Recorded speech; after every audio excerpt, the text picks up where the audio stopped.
Hey, what's good, y'all? It's Stretch Boy Young here, and I am just so tired and so bored of NBA 2K16. I just can't even play the game anymore. It's just too boring. So I thought I'd try a little something different now. Until September 16th, when I'm getting to NBA 2K17, I'm gonna take my channel in a different direction. I'm gonna try doing some game walkthroughs and tell me how you like it. Tell me if y'all want me to continue doing this stuff. Just tell me if you enjoyed it or not. So what we're playing today is Glory by Example. It's a pixel game, and I'm pretty sure it's about where a virus is outbreaked or something like that. And yeah, so a virus gets outbreaked, and I think the world ends. I have honestly no idea, except for that. But this game came out a couple days ago, and it looks super interesting. And I'm ready to play it, because this fucking title screen's giving me a headache, so tell me if y'all enjoy. Chapter 0? Finite Infinity, alright.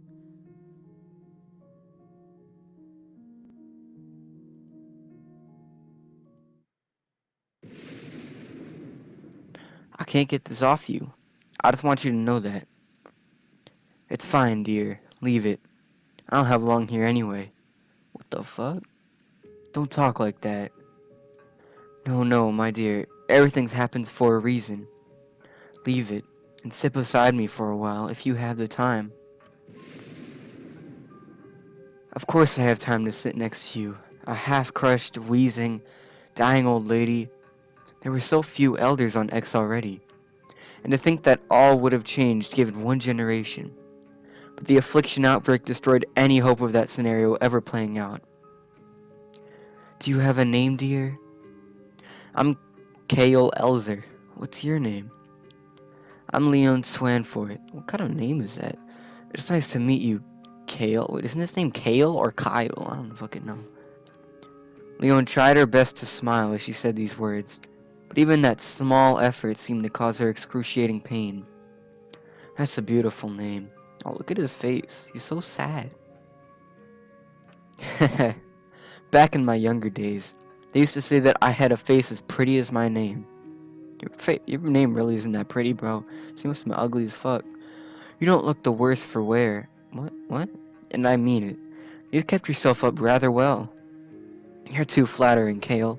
Perhaps hanging on all day, stuck like this, perhaps it was worth it. The whole day? She's been trapped like this for hours, unable to move, unable to eat, unable to... What the hell? Wait, worth it? Yes, worth it. I got to meet you, dear. But enough about me, child. I've been around long enough to tell when something's truly the matter with people I come across. Let me help you.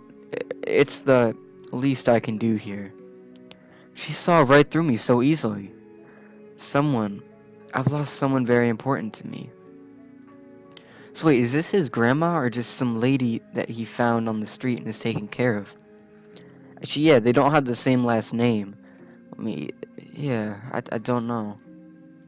And you know this for sure? No, but, whoa, why is there's blood everywhere. This is not, what the hell happened? God, you're trying to help, but trust me. Just trust me. There's no way. There's just... You can have hope, Kale. Let yourself have hope that things aren't what they seem, despite how much they may seem otherwise. But you don't know what I've been through. Trust me. Hope is gone when it stabs you in the back one too many times. Hope is the worst and most deceitful of emotions. It only rears its ugly head when something has gone wrong. Only when you've lost something. But oh, never when times are good. Hope can't take back the cuts you've already received. But hope will have you believe that you won't be wounded any further. Hope will have you believe that there won't be another cut. Jesus, you're mad as fuck. But you get cut again anyway, and then the process starts again. So instead of hoping that another cut wouldn't come after being torn apart again and again and let down time after time, I stopped. I gave up on hope. Believe me. Please, Leon. Understand that the people who let me down were family. A friend was all I had, and that friend meant the world to me. But, God, you're dying inches away from me, and here I am rambling on about being hopeless. Jeez, this is so sad. Child, I think your view of hope is too narrow. You only see one side of things. What? How could... Leon was crying, but it was a pitiful sight. Just one tear. A single, solitary tear. And then another slow tear. That was all tear. That was all she could manage. Kale, child, let me tell you, I lost my husband. Wonderful, charming, years ago. Many years ago now. And tonight, I'll get to see him again. Oh shit. What a way to start a game. There was a shining light in Leon's sagging brown eyes. It was a light that Kale would never have ever expected possible from someone stuck in her position. You're hopeful about dying, not about living. That's what you mean. Only looking at hope from one perspective, wanting to live, or more specifically, hoping that someone else's. There you go. There you go. Oh, would you look at that? Leon managed to lift a single, curled finger after a colossal effort, and Kale followed her gaze, looking up at the brilliant, stormy night sky. And there it was, a dazzling, beautiful comet, slowly and freely streaking its way along as it danced between the clouds. Child, can I ask you for a favor? Absolutely. Don't hesitate to ask. I wonder what that comet is thinking as it floats above all this chaos, looking down upon all the world from its lofty height. Can you kill me? What the fuck? Jesus. I had no idea that this game was going to be sad like this. What the hell? You want me to kill you? Oh dear, look at what the world has come to. I'm asking a child I just met to kill me. What kind of place? What's wrong with me? It's just that you and I, we have choices, Kale. I could wait here all night just the same as you could go run into the street right now, waving your arms all around in the air like a hooligan. But that's just an illusion of choice. There are an infinite number of things you and I could both do right now, but none of those choices make any sense. In the end, there's only one real choice for me, and only one real choice for you. You understand, then? I've lived too long. Much too long to die by some walking dead. I'd rather die as a human. By a human. It's just the other side of compassion. Just like hope.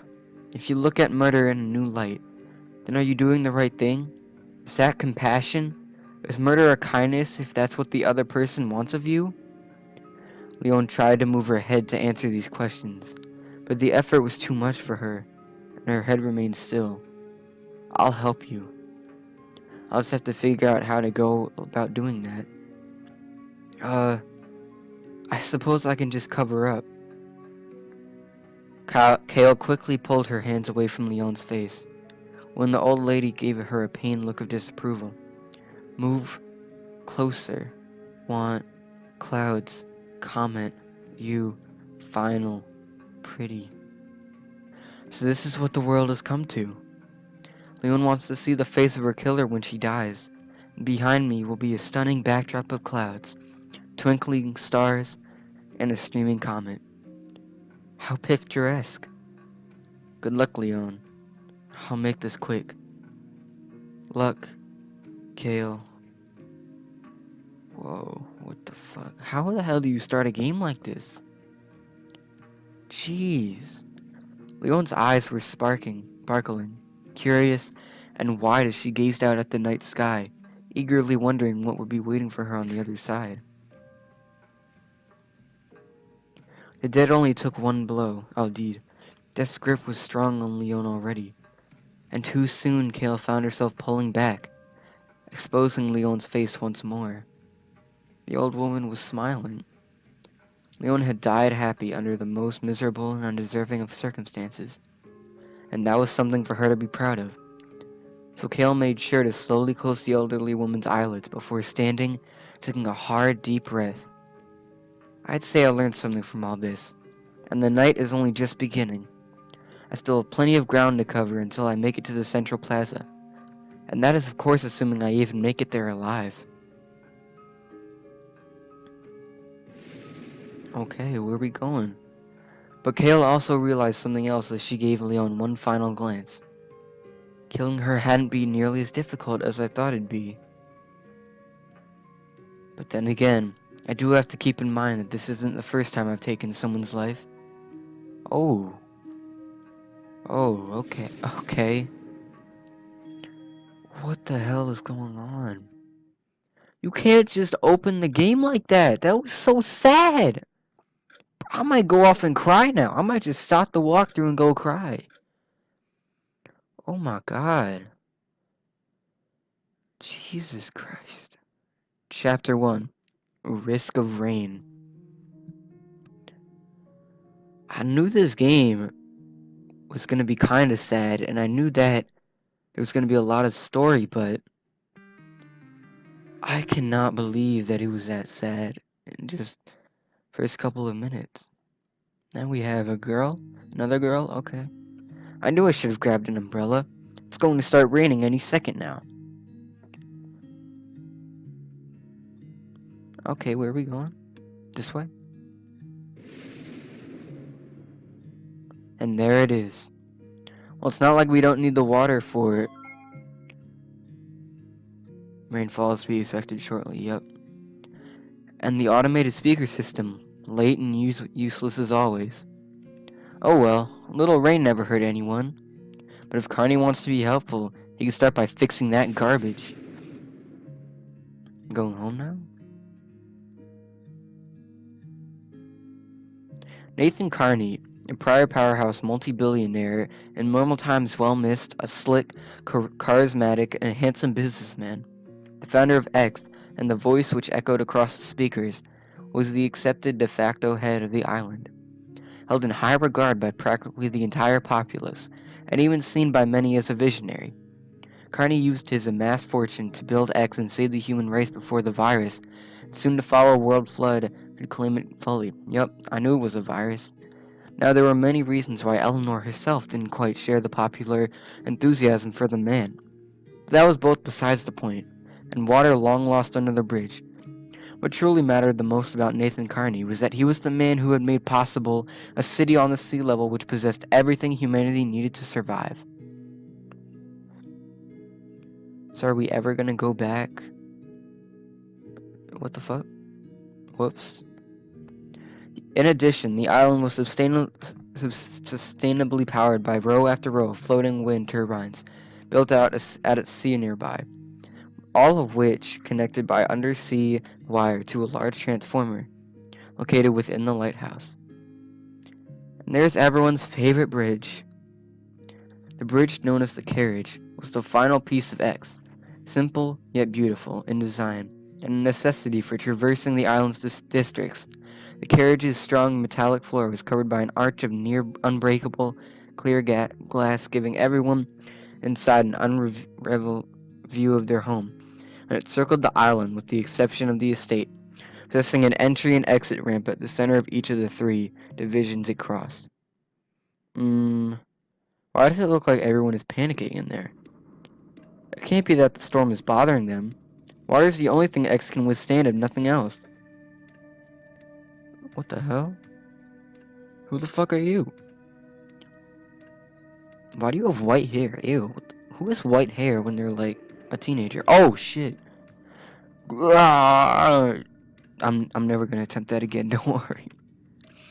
No, that's not possible. It's here in X. The affliction. The virus that tore apart the human race. Get a grip, Eleanor. You're not about to roll over and die just yet. Get out of the way!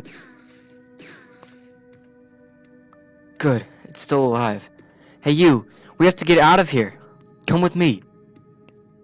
Stop standing there. Come on. Let's go. Let's get out of here. Okay. Oh my god. This nightmare can't be real.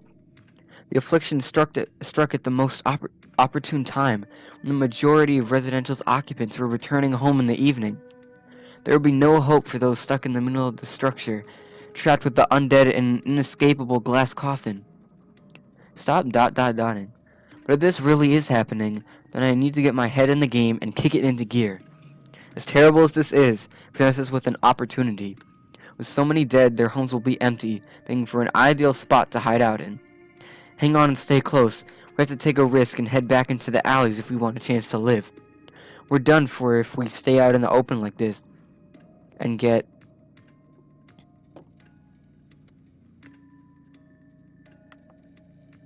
spotted by a mob.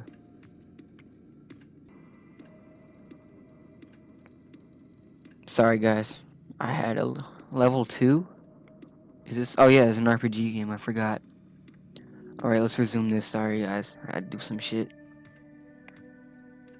Watch the shadows for any movement, and let's pray that we can find somewhere to lay low. Alright, let's get out of here. What the hell? This is fucking crazy. Alright, let's go down here. Shit. A pipe blew! Get out of the way! Do you even speak at all? What the fuck? Ugh! Go, run. No. What? Does anyone speak at all? No. Don't be dead. Please don't be dead. Hey, can you hear me? The man slowly lifted his head. His blood began to seep out the corners of his chest and run off the steel beam. He looked extremely rough. That wasn't even including his most recent injury. He was likely younger than he looked, but it was clear that he had not lived an easy life. The man's eyes were already closed, but his mouth was open. Barely. He was moving his lips in the same motion over and over, trying to get out one word. Lee. Hey, stay with me now. Lee, is that your name? Is Lee a friend of yours? The man's shoulders raised ever so slightly after Eleanor asked her second question, then made a small movement with his right arm as the downpour continued to batter the three of them, drawing her attention to what was in his hand. It was a white daffodil. Is that for Lee? For a special occasion? Come on, try and answer me, okay? Is that flower for Lee? Was your friend getting married, perhaps? The man's shoulders bumped up just a centimeter more. And that's incredibly kind of you. Flowers are near impossible to obtain on X. I'm sure Lee would have greatly appreciated your gift. Most of the man was now drenched in watery blood as he twitched his arm yet again.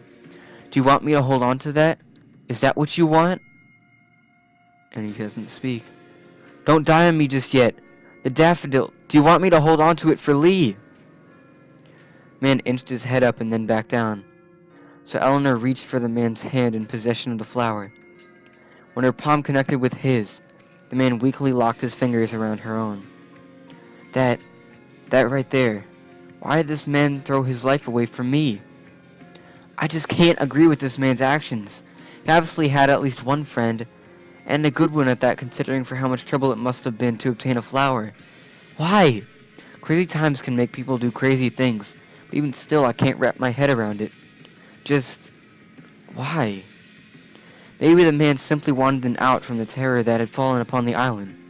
Not many get to choose the terms of their own death and get out on a brave, heroic note just such as this. Why? Maybe this was just a good man who was even willing to sacrifice himself in order to save the life of a stranger. Why? No matter how many times I ask myself that question, then try to provide a satisfactory answer, I just can't bring myself to believe that I would have done the same for this man had our positions been reversed. I would absolutely be dead if he hadn't have pushed me out of the way. Now, for a friend, things might have been different, but well, it's been a long time since I've been able to call someone a friend. Oh, that's sad. Eleanor gave the man's head a gentle squeeze and continued to hold on, as she moved his arm over to her chest. She then stuck the daffodil into the bust of her dress, wanting to make sure that the man could feel her doing so.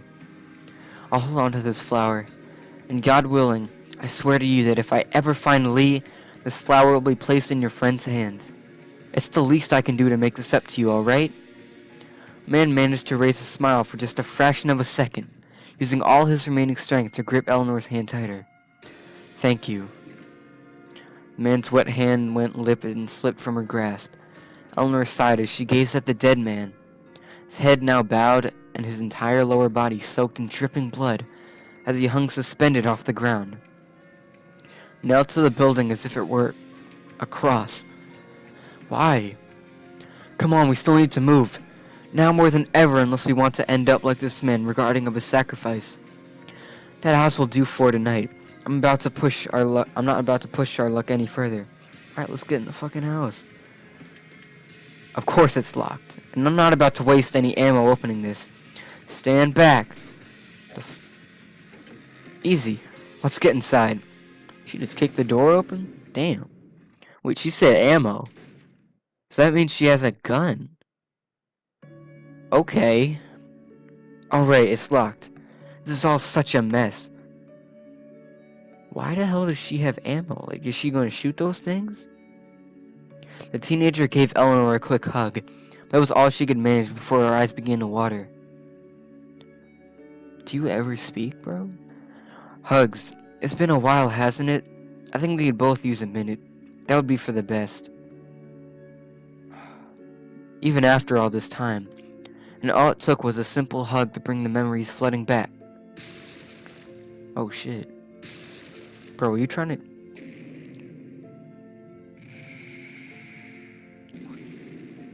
Oh shit, are those bombs? People of X, this is an emergency unlike we have ever faced. The affliction is here in our city. We must remain calm and remember what we know of this virus. First, do not touch or be touched by any of the undead with your bare skin, as you will be infected by even the slightest contact. Second, do not, I repeat, do not kill any of the undead. If an undead is killed, an orange smoke will exhale from its mouth, and should it be breathed in, you will join the afflicted. Third, know that the transformation to an undead is not instant, but variable, and can occur at any time, be it minutes, hours, or days. Finally, all ramps to the carriage have been destroyed by bombs, so the undead inside will remain trapped over the sea. If at all possible, head for the central plaza. Remember these warnings, and may he be with those of us who are left. So is this girl and Kale heading to the same place? Ooh, this might be a split story. I kind of like that. Carney had bombs planted in his own city. This man is a fool. Oh, she's crying. Did she lose a family or something? Here we go. I don't want to do this to her, especially not now, but old habits are kicking in and I need to know for sure. Just please, God, let her say no.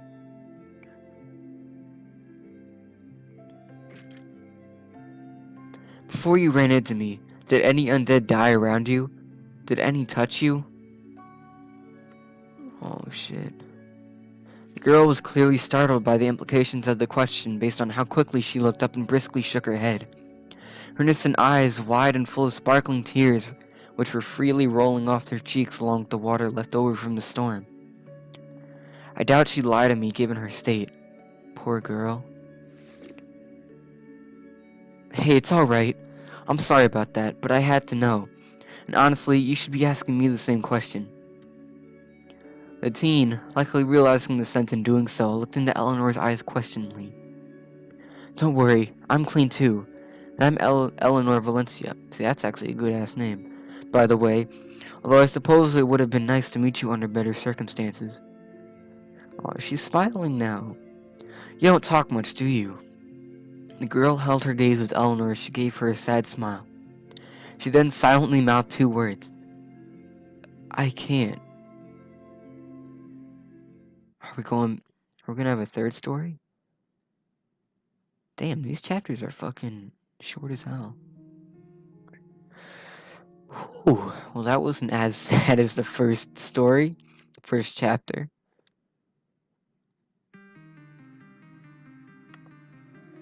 We haven't had to fight anyone yet, so how did everything go so wrong in mere minutes? Today had been the orphanage's annual trip to X's only hotel. It was a time where all 17-year-olds in the orphanage were invited to spend 2 days in the building with actual, fresh-grown food from agricultural provided for 3 meals each day. It was simply foolish to turn down such a generous and once-in-a-lifetime offer that obviously no one ever had. The group of 9 17-year-olds had spent the morning getting ready, packing what little items they possessed to be delivered to them the next day, and had set out for the hotel that evening.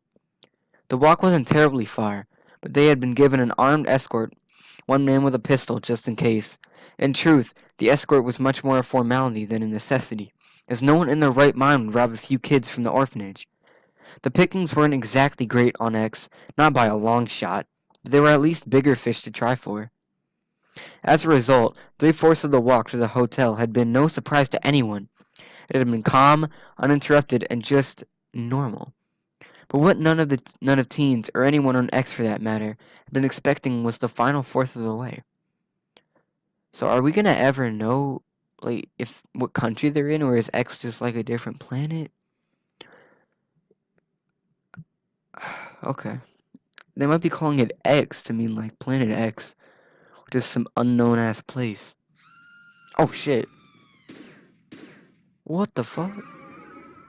What the fuck? What in the world's going on in there? Let's keep going, man. That's what I said.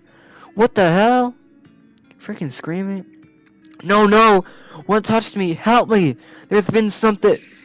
Oh, okay. Oh shit. Nah, chill out, chill out, chill out. The affliction! It's on the island! And she's blocking the way forward! Gah! Into the alley, you all! Move it! Alright, let's get the fuck out of here. We'd only heard stories about the virus before, but now we just witnessed its devastating effects firsthand. This is our only choice besides going back. Turning around is likely the last idea on any of our minds. Music control. The escort took the lead while the others filled in and followed close behind. He pulled out his gun, a black, silenced pistol, and held it at the ready. Although I can't help but notice how the gun is shaking in the man's hand. He's clearly terrified, which isn't reassuring in the slightest. Oh my god. Oh shit. Go left, go left. No, go right. Get away from me, get away! The escort finally lost it. Fired his pistol, but overwhelmed with terror, he missed horribly, hitting a large pipe along the side of the building next to them instead. The results were unexpected. A chain reaction exploded throughout the pressurized pipe, bursting out large holes all along its length. Black smoke then spewed from these holes and filled the enclosed space, reducing vision to near zero. I don't care what awful things the afflicted are doing to him. What matters right now is getting out of this alley alive. But before Kale could move, something fell on her foot, and she immediately recognized the object as their escort's gun. She reached down for it, but before she could pick it up, someone ran into her as they desperately scrambled to escape their escort's fate. Kale quickly recovered and fell back down by her feet. The gun was gone. Someone had taken the weapon. There was no time to think. Instead, following the example of whoever had hit her, Kale turned around and ran after them, blindly starting her way through the thick smoke as she left their now silent escort behind. As Kale pushed her way forward, her exposed eyes stung as she held her breath, not wanting to breathe in the smoke and dust.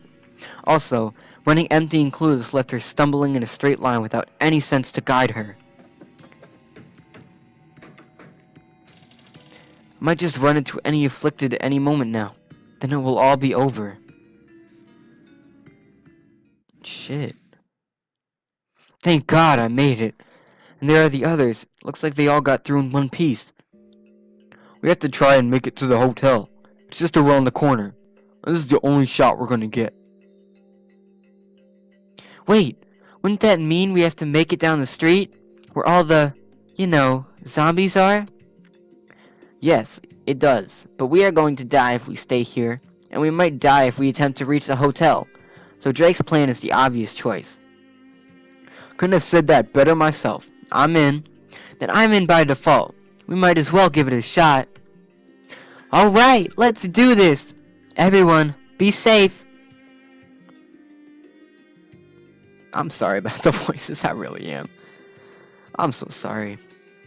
Actually, this episode is getting kind of long, so if y'all, I'm gonna stop this episode here. So if y'all want more of this, just say so. And if you don't want more of this, I'll probably do more of it anyway. But like if you enjoyed, subscribe if you enjoyed, share if you enjoyed, and I'm out.